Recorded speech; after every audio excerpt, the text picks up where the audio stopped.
क्या आप दुखी है तो इसका कारण आप ही है और इसका उपाय भी आप ही है। सुख या दुख यह सब हमारी समझ शक्ति पर आधारित है। अज्ञान से बढ़कर इस जगत में कोई दुख नहीं। तो इस वीडियो में मैंने जो दुख के अलग अलग कहीं प्रकार है, कहीं कारण है, उस कारण का विश्लेषण करके मुख्य जो 6 कारण है वह 6 कारण आपको मैं बताऊंगा, जिन्हें हम जानकर हमारे जीवन में से दुख से कैसे बचे और दुख है तो उसको कैसे दूर करें, यह मैं आपको इस वीडियो के द्वारा बताना चाहता हूं। तो पहले तो दुख का मूल कारण है हमारी मानसिक पापों के कारण आने वाले दुख और उसके सुझाव। तो जो हम मन से पाप करते हैं, जैसे कि किसी का बुरा सोचना, किसी की ईर्ष्या करना, द्वेष करना, अभिमान करना, किसी को तुच्छ समझना, किसी का अपमान करना, यह सब मानसिक पाप है। या तो मन से किसी का बुरा सोचना या बुरा चिंतन करना, या मानसिक दुर्बलता, स्वयं को दुर्बल समझना, नेगेटिव विचार, क्रोध, अहम, यह सब मानसिक पाप ही है। स्वयं को निर्बल समझना यह भी एक, और यहाँ स्वयं की अंदर के ईश्वर को मानना, स्वयं के आत्मा को मानना, यह भी एक मानसिक पाप ही है। और इस पापों के कारण शोक, उदासीनता, उद्विग्नता, अशांति, बेचैनी, परेशानी आदि मानसिक दुख में भुगतने पड़ते हैं। तो दूसरा कि कई प्रकार की मानसिक बीमारियां, पागलपन आदि का हम शिकार बनते हैं। तो ये सब हमारे मानसिक पापों का कारण है। और इनसे दूर होने के लिए सबसे पहले तो हमें हमारे बाहर ये जो कीचड़ है या बुरे विचार है, इनको आने से रोकना चाहिए।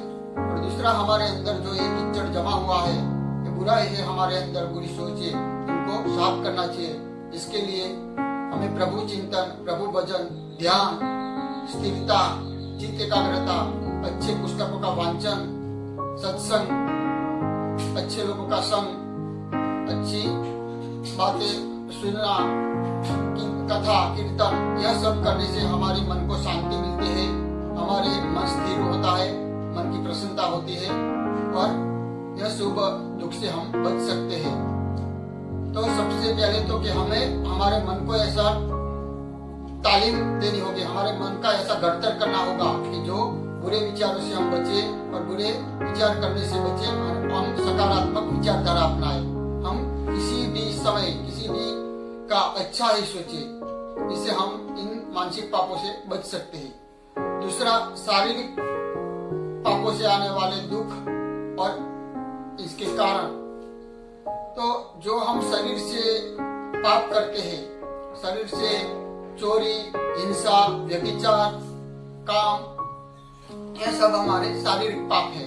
या तो किसी को निर्बल को पर अत्याचार करना, किसी का अत्याचार होते हुए देखना या अत्याचार का सम्मति देना, यह सब शारीरिक पाप है। अन्याय सहन करना, यह भी एक पाप ही है। जैसे कि हम देखते हैं कि भीष्म पितामह आदि ने ये अन्याय को प्रतिकार नहीं किया, इसके कारण उनके जीवन में क्या नहीं देखना पड़ा। तो भीष्म पिता ऐसे कई उदाहरण हैं जो अत्याचार के प्रति अन्याय ना करके देखते रहे, यह एक पाप ही है और इसके कारण भी हमें भुगतना पड़ता है।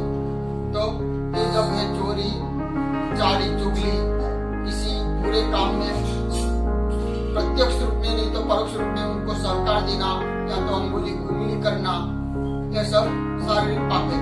और इन पापों के कारण हमें विभिन्न शारीरिक बीमारियां होती है। हमारे ये पढ़ना, ईजा होना, अकस्मात होना, भिन्न भिन्न प्रकार की बीमारी होना और अच्छा बुरा खाने से कि पेट के अनेक रोग होना, यह सब शारीरिक पाप ही है। तो इनसे बचने के लिए हमें, शारीरिक दुखों से बचने के लिए हम व्रत, उपवास, एकादशी, तो पैदल किसी तीर्थ यात्रा जाना। पहले हमारे पुराने जो लोग थे, प्राचीन जो हमारे वडवा थे, वो जब उनको से किसी पाप होता तो वह पैदल चल के तीर्थ यात्रा करते थे। तो यह अनुष्ठान, तीर्थ यात्रा करना या तो किसी देवस्थान में अपना श्रम देकर सेवा करना, किसी गुरु या संत या महापुरुष की सेवा करना, मंदिर आदि की सफाई करना, श्रम यज्ञ करना, किसी अच्छे कार्य में तन मन से जुड़ना, यह सब हमारे यह पापों से हमें मुक्ति देता है और यह पाप से हमें राहत देता है। इनके अलावा हम भौतिक पापों की बात करें तो भौतिक पापों में जैसे कि समाज में बेईमानी, अनीति, भ्रष्टाचार, लांच रिश्वत, दगाखोरी और अनीति से, बेईमानी से पैसा कमाना और पैसा का दुरुपयोग करना, झूठे कामों में पैसा को खर्च करना, ये सब भौतिक पाप है। और इसके अलावा भी देखें तो आज हम देखते हैं कि कितने भी अमीर धनवान लोग हैं, उनको जो शक्ति मिली है, पद, प्रतिष्ठा, पावर, उनसे वो के गरीबों का शोषण करते हैं, या तो किसी गलत परंपराएं को शुरू करते हैं, या तो पैसों का प्रदर्शन करते हैं, या दारू, जुगार आदि को बढ़ावा देते हैं। जो भी हमारे पास शारीरिक या मानसिक या जो भी शक्ति है और जो संपत्ति है, उनको जब दूसरे गलत कार्यों में उनका उपयोग होगा तो इसके कारण वो एक पाप है। और इस पापों के कारण कि हमारी देखे तो दरिद्रता, गरीबाई, ऋण, यह सब उत्पन्न होता है। इन पापों से के उपज कम होना या तो के नुकसान होना, आर्थिक संकट आना, यह सब इन पापों के कारण आता है। तो इन पापों से हमें मुक्ति के लिए हमारे पास जो भी संपत्ति है, सत्ता, कीर्ति, पद, पावर है, उनको अच्छे कार्यों में उपयोग करना, सत्कार्य में उपयोग करना, और जो निर्बल है, दुर्बल है, उनका संरक्षण करना, उनको मदद करना। कभी कभी हमारे पास जो आय आती है, हमारे पास जो भी है, उनको धर्म कार्य में ना देकर, या गीता में कहा है कि जो भी हम कमाते हैं, जो भी हमारे पास आय आती है, उसमें ईश्वर का भी हिस्सा है। तो वो ईश्वर का या धर्म कार्य में हम हिस्सा निकाले बिना जब उनको भुगतते हैं तो विभिन्न प्रकार के रोग आदि का हम शिकार होते हैं। और वो कभी हम धर्मादा का कि किसी धर्म का खाना खा लेते हैं, तभी भी वो फुट निकलता है, वो हम सुनते हैं। तो यह सब से बचने के लिए, ये सब भौतिक पाप है, और ये भौतिक पापों से बचने के लिए इनसे दूर रहना और अच्छे हमारे पास जो भी सत्ता, संपत्ति, पद, पावर है, उनका सही अर्थ में उपयोग करना, न्याय, धर्म कार्य में, सत्कार्य में, दुर्बल लोगों को मदद करने में जब हम उनका उपयोग करेंगे तो दुगुना बढ़ेगा। मगर जब इनका हम गलत उपयोग करेंगे तो इनसे हमें अनेक आर्थिक आपत्ति आएगी और कहीं कठिनाइयां, और कहीं हमारा जो पैसा है दवा, दारू और कोर्ट कचहरी में हो जाएगा। चौथा है कारण कि सामूहिक पापों के कारण आने वाले दुख और उनके उपाय। तो हम देखते हैं कि हम परंपराएं, गलत परंपराएं, रूढ़ी रिवाज कि जिनका अन्याय, कहीं किसी लोगों को अन्याय होता है, ऐसी परंपराएं हमारे समाज में प्रचलित है, जिनका हम सामूहिक भागीदार है। एक समाज दूसरे समाज को परंपराएं नाम या रीति रिवाज के नाम पर अन्याय करता है, स्त्री का शोषण होता है। समाज में ऐसी कई परंपराएं हैं, जैसे निर्बल लोगों का शोषण होता है, या तो फिर कि अनेक ऐसे भी पाप है कि जो सामूहिक के धर्म का पतन, अधर्म का उद्भव, साधु संतों का उपहास, अकर्मण्यता, समाज में कुरिवाज, अंधश्रद्धा, ये सब सामूहिक पाप है। अधर्म का उदय, धर्म का नाश, अधर्म को धर्म मान बैठना, अंधश्रद्धा, स्वार्थपरायणता, यज्ञों का विध्वंस और साधु संतों का अपमान, स्वार्थपरायणता, अकर्मण्यता, मानवता और नीति नियमों का उपवास, शोषण, दुर्बल लोगों का पर अत्याचार, शोषण समाज में फैली, अकर्मण्यता, भ्रष्टाचार, बेईमानी, अनीति, ये सब सामूहिक पाप है। और इनके कारण बढ़ने वाले दुखों में हम देखें तो धरतीकंप, भूकंप,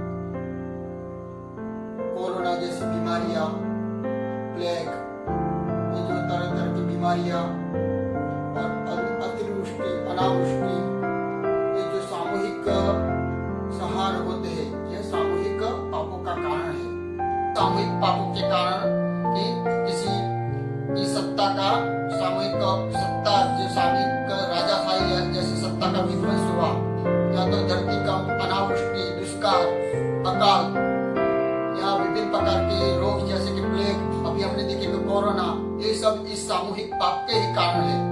इन पापों से कारण यह सामूहिक सबको भुगतना पड़ता है। अच्छे के साथ बुरे के साथ अच्छे लोग को भी यह भुगतना पड़ता है।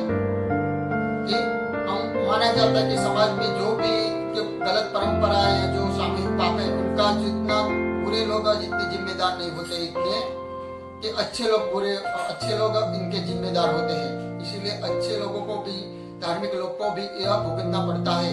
और इस समाज में यहाँ अन्याय हो तो इसका जो प्रतिकार नहीं करते, या अच्छे लोग उनका विरोध नहीं करते, तो यह भी इतने ही जिम्मेदार है। जब हमने देखा कि महाभारत के युद्ध में जब द्रौपदी का चीरण हुआ, तब भीष्म पितामह आदि लोग जितने आदि महापुरुष थे, उन्होंने प्रत्यक्ष रूप में तो परोक्ष रूप में भी यह देखकर उनको सम्मति दी।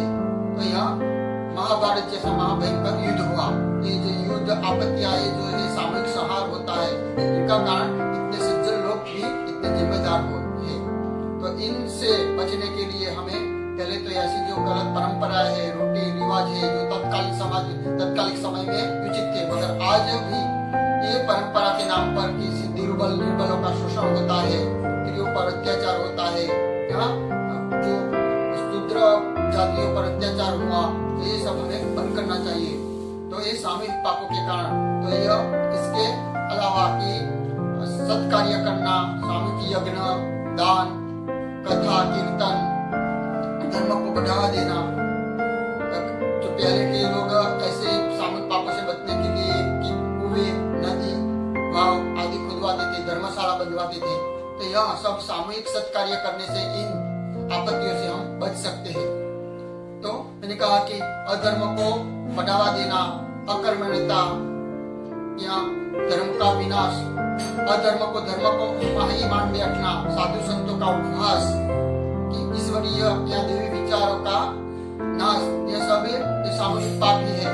और इनसे दूर, इन सबको बचकर सत्कार्यों को बढ़ावा देना, यह इनका इलाज है। और पांचवा कारण है पुण्य के कारण आने वाले दुख। आपको यह कारण शायद सुनकर आपको ये कारण सुनकर आपको आश्चर्य होगा, या तो आप कहेंगे ये क्या है, ये ऐसा होता। मगर ये पुण्य के कारण, कभी कभी व्यक्ति का जब बहुत पुण्य हो जाता है तो पुण्य के कारण भी उसको दुख आता है। जैसे कि कसौटी रूप में या परीक्षा रूप में यह दुख आता है। हमने भूतकाल में जैसे कई उदाहरण है कि जो प्रहलाद, सत्यवादी राजा हरिश्चंद्र, नरसिंह मेहता, मीराबाई आदि जो ऐसे लोग थे, उन्होंने अपने जीवन में कभी कुछ गलत नहीं किया था, यहाँ वह सही धार्मिक जीवन जीते थे। अगर फिर कि उनके जीवन में कहीं तकलीफें, कहीं दुख, कष्ट आए, तो यह वो इनकी परीक्षा थी। तो ये परीक्षा के रूप में जब आप ज्यादा सत्कार्य करते हैं, पुण्य करते हैं और आपका प्रगति होती है, तो इस की परीक्षा लेने के हेतु स्वयं भगवान आपको दुख तकलीफ देते हैं। और इन परीक्षा में आप पार होते हैं कि नहीं, ये देखते हैं। जब हीरा घिसता है तभी उनकी चमक निखरती है। सोना जब तपता है तभी वह निखरता है। तो हमें सच्चा साबित होने के पहले ऐसे अनेक तकलीफों में से पार होना पड़ता है।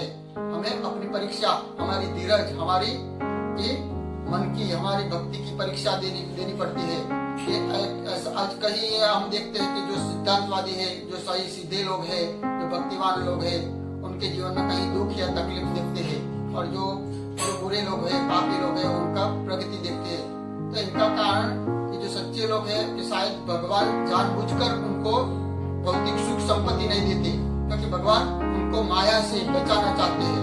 उनको प्रलोभनों में वह ना डूबे, उनका देह से विचलित ना हो जाए और वो अपने ईश्वर भक्ति ना छोड़े, इसीलिए जानबूझकर भगवान उनको दुख देते हैं, उनको भौतिक सुख शायद नहीं देते। इसीलिए तो हम कहते हैं कि आज भी कहीं कहते हैं कहीं लोग कि कुत्ता माता को जब ईश्वर प्रसन्न हुए तो उन्होंने दुख मांगा। क्यों? कि वह उनका मानना था कि दुख में ही हम ईश्वर का भजन कर सकते हैं, दुख में ही हम ईश्वर के निकट रह सकते हैं।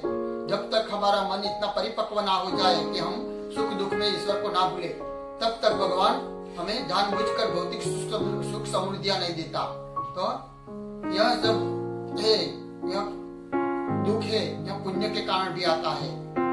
और छठा और अंतिम कार्य है भाग्यवशात, प्रारब्धवशात आने वाले दुख। कहीं ऐसे हम दुख है जो व्यक्ति इस जन्म में तो अपने दूसरे के अगले जन्म में ऐसे कार्य किए होते हैं जिनके कारण उनके जीवन में जन्म से ही दुख आते हैं। कहीं ऐसे बच्चे हैं जो जन्म से ही दुख की अंध या तो खोट खापन या तो किसी अंग की कमी लेकर जन्म होते हैं, या कहीं ऐसे है जो बचपन से ही बीमारी लेकर जन्मते हैं, या कहीं ऐसे व्यक्ति है कि जिनका बचपन से ही गरीबाई में जन्म होता है, गरीबाई में पलते हैं कि उनको एक टाइम का खाना भी दुर्लभ होता है। तो यह उनके पूर्व जन्म के कार्य के कारण प्रारब्धवशात ये दुख है। ऐसे कई लोग हैं जो दाऊद, इब्राहिम, लतीफ और ऐसे कहीं गुंडे जो अनेक लोगों का संहार करते हैं, या कहीं ऐसे भी लोग हैं जो कौबान करके कहीं लोगों का पैसा हड़प कर जाते हैं। तो इस जन्म में तो वो सुखी होते हैं, मगर दूसरे जन्म में उनको यह भुगतना पड़ता है। जो जन्मजात बीमारी लेकर आते हैं या वो जन्मजात गरीबाई में पलते हैं, तो इस जन्म में तो दूसरे जन्म में भी उनको को बेर होकर भी या मजूरी कर पर भी उनको ब्याज सहित, सूद सहित उनको चुकाना पड़ता है। तो यह है प्रारब्ध जन्य कर्म। कि हम ऐसा कि कभी हम देखते हैं कि कई लोग ऐसे हैं कि पाप ही करते हैं फिर भी वह सुख साहिबे में जीते हैं, मगर कौन से कर्म, कहते कि गीता में कहा है कि कर्म की गति गहन है, कौन सा कर्म कब और किस तरह हमको फल देगा वह भगवान ही जानते हैं।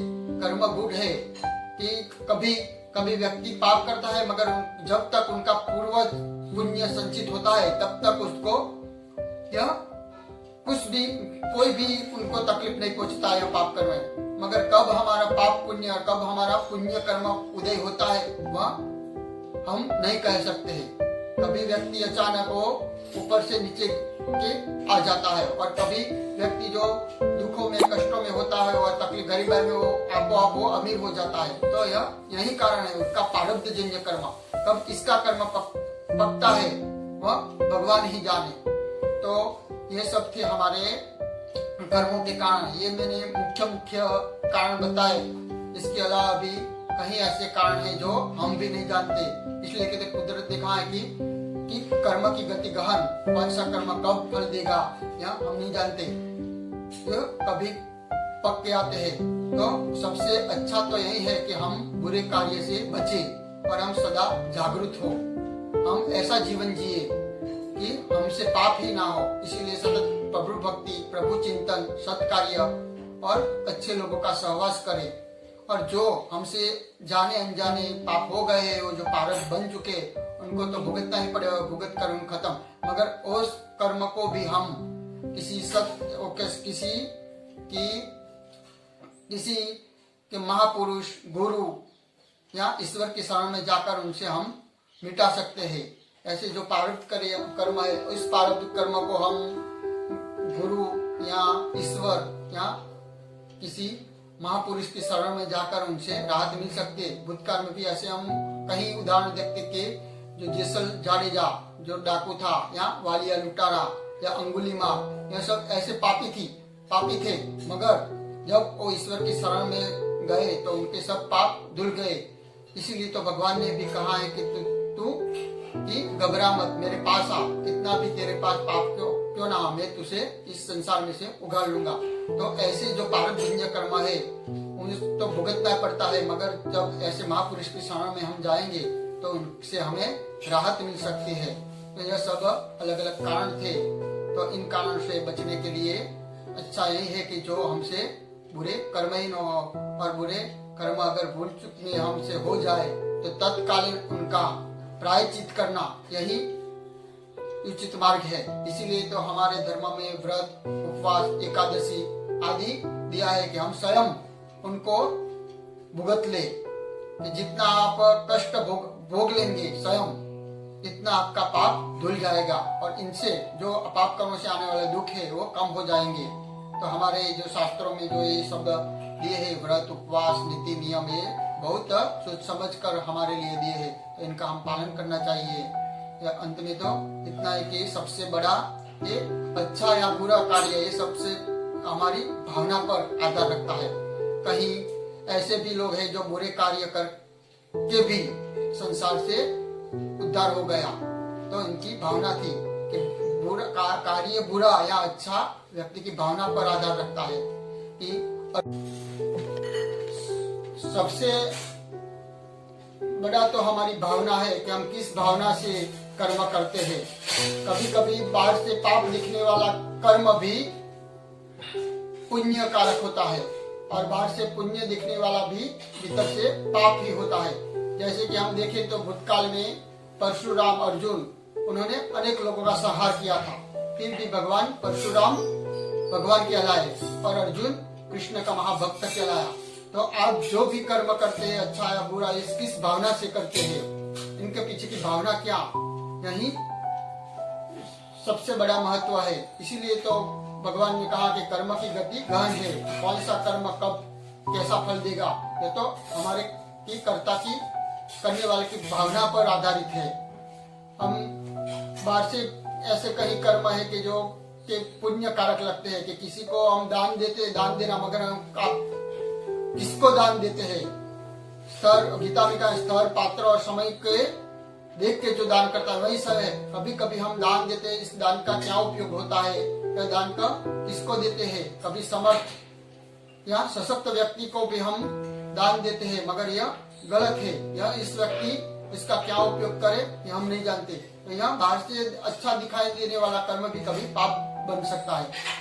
तो अंत में मैं इतना ही कहूंगा कि सबसे बड़ी ईश्वर की प्रार्थना हम दिन दुखियों की या किसी व्यक्ति की सेवा करें या किसी सत् कार्य करें, यही सबसे बड़ी ईश्वर की प्रार्थना है। चाहे हम कितनी भी ईश्वर की प्रार्थना करें, ईश्वर की अच्छी भावना करें, मगर सबसे बड़ी प्रार्थना तो सत् कार्य करें, कि हम किसी का अच्छा करें, थोड़ा भी हम किसी के लिए अच्छा करें, तो ये सबसे बड़ी प्रार्थना है। तो हम इन सब बुरे कर्मों से बचे, इसलिए हमारे जीवन में ईश्वर का प्रकाश आए, हमारे जीवन में ज्ञान आए और हमारा जीवन इन सब से बचे। नहीं, इस वीडियो बनाने का कि मेरा उद्देश्य है कि हम सबका जीवन सुखी बने, संपन्न बने और इन सब दुखों से बचकर हमारा जीवन ईश्वर की भक्ति में जुड़े। तो मैं आशा रखता हूँ कि मेरा यह वीडियो आपको पसंद आया होगा। तो आप मेरे वीडियो को ज्यादा से ज्यादा सब्सक्राइब, लाइक, शेयर कीजिए, जिससे ज्यादा से ज्यादा लोगों तक पहुँचे और उनको जीवन सुखी बनाने में और उनको दुखों में से दुखों में से राहत मिलने के लिए यहाँ मेरे विचार काम आए और हमारी जो भारतीय संस्कृति है, धर्म है, इनका ज्यादा से ज्यादा प्रचार हो, यही इसके पीछे मेरा उद्देश्य है। तो मेरा ये वीडियो आप ज्यादा से ज्यादा शेयर कीजिए, सब्सक्राइब कीजिए, लाइक कीजिए। इतना ही, धन्यवाद। जय श्री कृष्ण। भवन्तु सुखिनः सर्वे सन्तु निरामयाः सर्वे भद्राणि पश्यन्तु मा कश्चित् दुःखभाग् भवेत्।